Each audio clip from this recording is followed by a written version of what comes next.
imposter syndrome is, again, it's all about you. It's all by looking at yourself in the mirror. And people ask, well, how can I overcome feeling like a fake?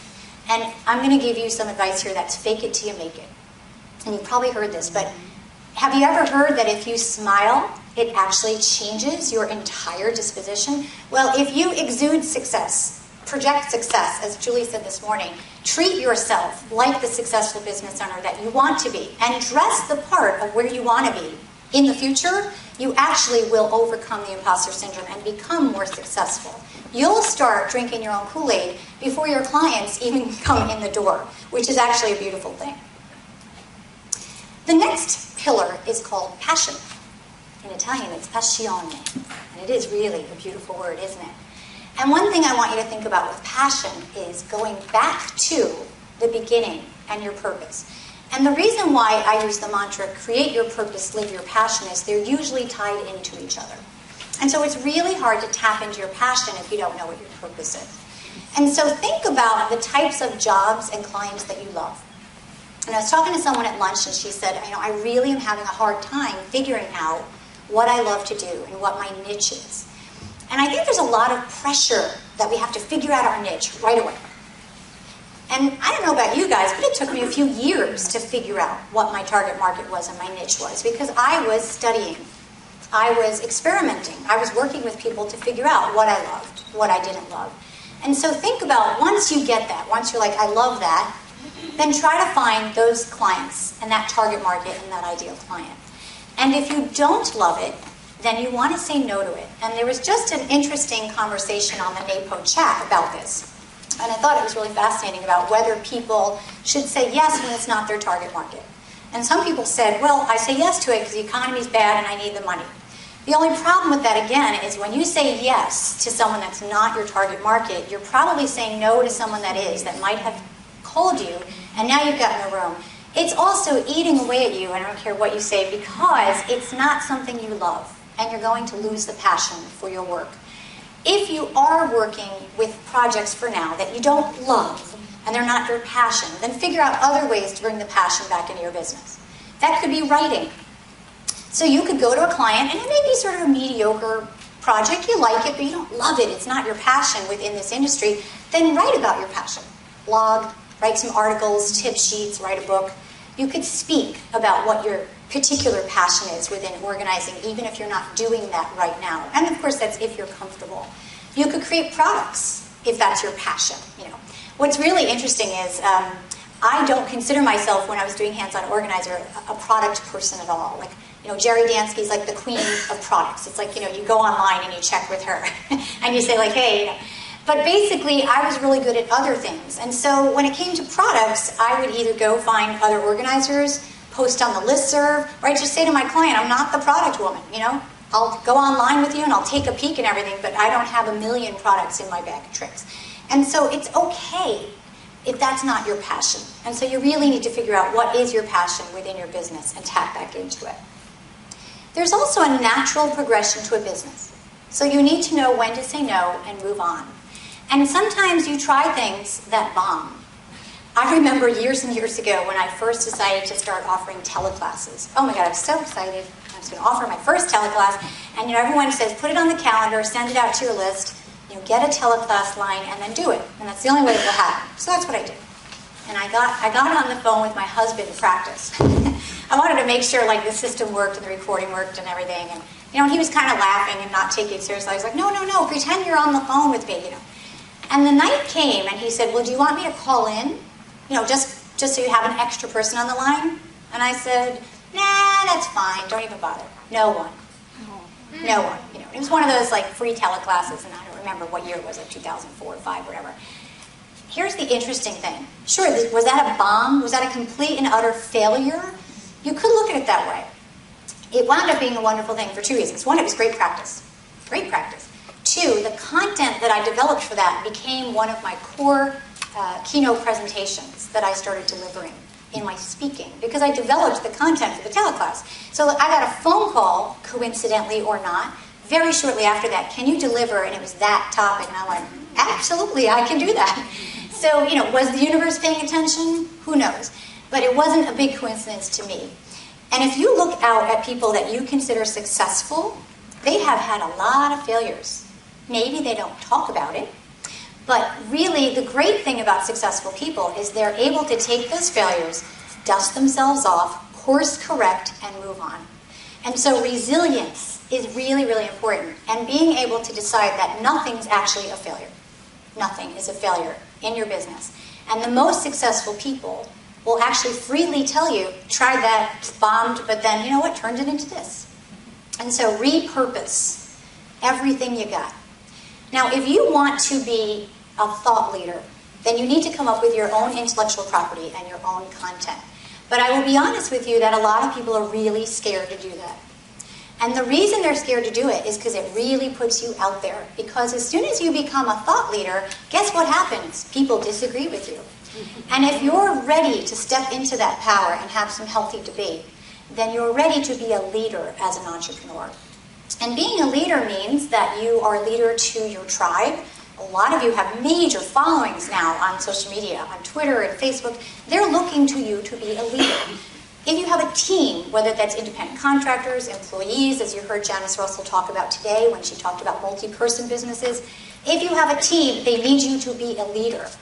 Even if you have a webmaster, a VA. And you need to be a leader yourself, and again, drink your own Kool-Aid. Because if you don't think that you have your unique ideas, if they're not worth coming out, then you're never going to be able to develop any content. Some of you have said to me, I don't want to develop product. I don't want to develop a team. I want to develop a methodology or a process. And I think that's awesome. But be prepared to step into the place where once you've got that content, people will question you on it, and that should be okay. It's not going to be a failure. Because first of all, I've never met anyone that's a thought leader that's a failure. If you know, anyone know Alan Weiss? He spoke at a conference a long time ago. What I love about Alan is he's so New York. And he has a great phrase that he uses a lot. And he says, I am always amazed how stupid I was 2 weeks ago. Because you're always constantly growing. And Joe Calloway, who's the author of the book, The Category of One, great book. He also talks about how he doesn't really think successful people are successful because as soon as you become a success, it means you're really good at knowing what worked yesterday.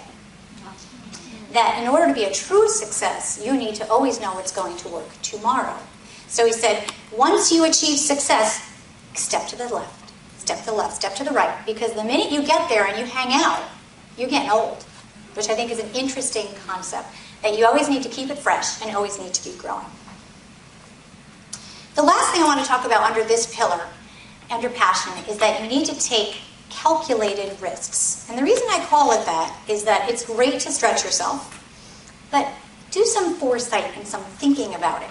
So some examples of how you can do this is, in this day and age, you can survey your tribe. You can actually send out an e-zine or a newsletter and ask them what they want. You can literally survey them on SurveyMonkey. You can ask colleagues and clients. You can develop what I call beta programs. I love this business model. It's pretty cool. There's a business coach out of Canada named Gina Bell Inc.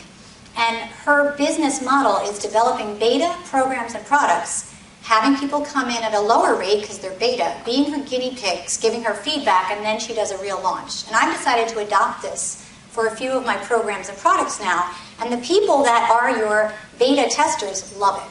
They're getting a great product, they get to test it at a much lower rate, and you get this awesome feedback.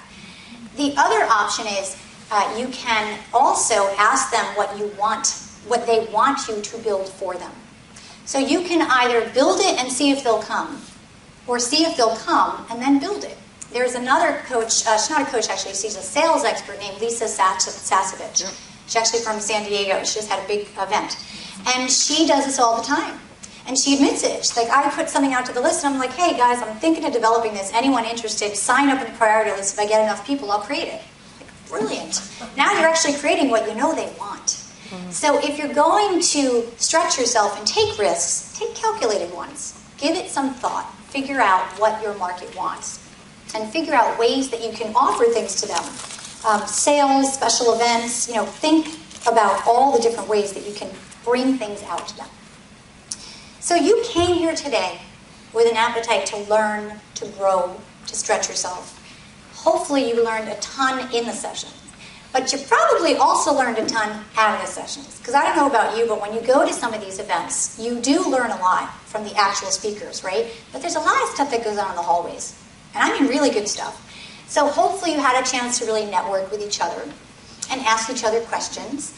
And what I'd love for you to do is think about maybe doing the 5 words exercise with some friends here, because I think it's a really cool exercise, and you may get an interesting perspective from your colleagues, very different than maybe what you'd get from your clients or your friends or your partners.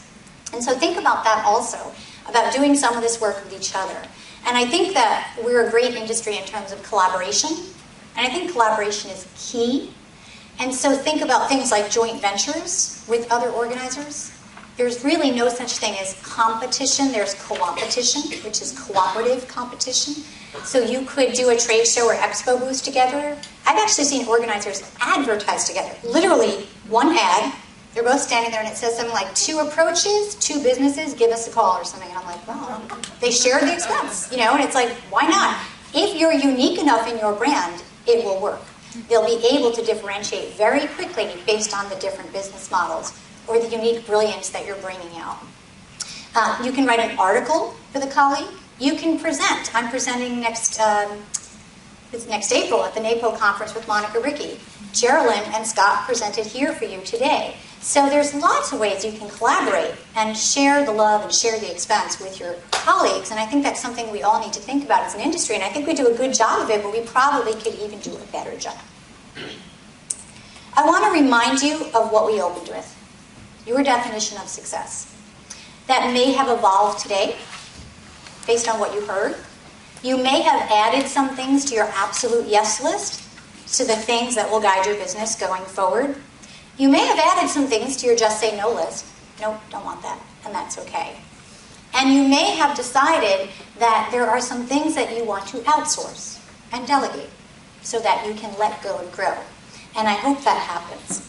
And what I'd like to do is leave you with, and I'm not going to call it a quote, and you'll see what I mean. Some of you may recognize what I'm going to share with you now, and I'm sharing it with you because not only do I think it encapsulates what we've been talking about today, but I also think it shows a very, very unique perspective and someone that was a thought leader and thought very differently. Here's to the crazy ones, the misfits, the rebels, the troublemakers, the round pegs in the square holes, the ones who see things differently. They're not fond of rules. You can quote them, you can disagree with them, you can glorify them, and you can even vilify them. But what you can't do is ignore them, because they push the human race forward. And while some may see them as the crazy ones, we see genius. Because the ones who are crazy enough to think that they can change the world are the ones who do. Does anyone remember that? That actually is an Apple ad. It was a theme called Think Differently, and then it was evolved to the crazy ones.